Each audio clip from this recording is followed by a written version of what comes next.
do you look back at the past and wish you were still there? I spoke about a past ministry. Do you think, I remember whenever I was out doing evangelistic work and tent missions, and the glory of God came down and it was brilliant. Now, don't live there. Don't live there. Your youthful days of glory, when I was a young lad. The things that I got up to. Driving around in my car and not living in the past, because it's gone. What about the sin?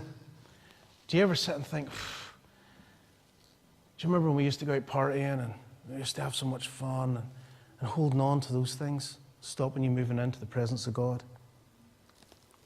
You see, those things can cripple us and hold us in bondage. So what should we do? The Apostle Paul tells us in Philippians 3 and 13, I forget about what lies behind me and reaching forward to those things which are ahead. So the first thing, according to the Apostle Paul, is forget. Just forget about it. Don't give it power over you anymore. Forget about the past. You don't live there. An example of this was used by Nike in an advertising program they did a few years back, and a voice came on television saying, I have missed more than 9,000 shots in my career. I've lost almost 300 games. 26 times I've been trusted to take the game-winning shot and missed.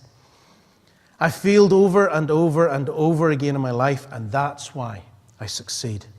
Those were the words of Michael Jordan, by most standards, the best ever basketball player ever to play. But he didn't hold on to his failures. He didn't live in his failures. He learned and moved on and lived in the present to receive the future. He didn't hold on to screw-ups and mistakes, but he learned from them and moved on. Paul had a lot of past, a lot of stuff behind him. He persecuted the church. He used his authority to kill Christians. By his own admission, he said, I am chief of sinners. In other words, you're not going to get anyone worse than me.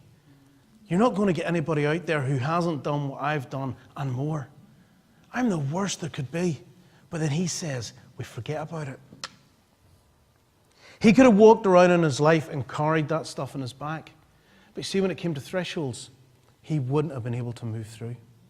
He wouldn't have been able to move on. He wouldn't have been able to fulfill God's plan, carrying all that rubbish around on his back. So Paul said, forgetting about what is behind us. And listen, church, that's not just for someone who comes to the cross. That's for the stuff we've done, the mistakes we've made. Because, sinners, when they come to the cross, they forget about it all because they didn't know God. So why would they ever look back to it? Because they think, God's made me a new creation. But what do? We go, oh, God, I've let you down so many times. Oh, God, I failed you yet again. And we live in that, but this happened after I knew Christ the Savior. It doesn't matter. He's forgiven it. He's forgotten it. So will you. Move on. Live in the promise. What do we need to do? We need to start all over again. Forget about the past and start all over again. Jesus' ministry was all about new starts. Luke 19, 1-10, Zacchaeus. Horrible wee man. Nobody liked him. Nobody liked him. Nobody wanted to be in his presence. It was like, him. And Jesus says, I'm going to go to your house for lunch tonight. We're going to go and have something to eat. We're going to break bread. We're going to be friends. You're going to start over and things are going to change. Mary Magdalene. Luke 8 and 2. Look at the change in that woman's life. A new start. A new beginning.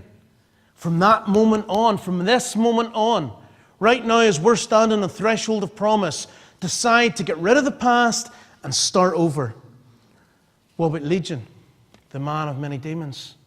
Absolutely bonkers. Probably worse than any wee drunk you ever seen up the town, running around in his pea-stained trousers and smelling of booze and looking like he hadn't ate for a week.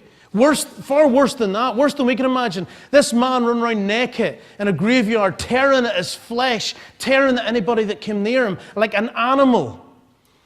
And Jesus met with him. And a new start from that day. From that day.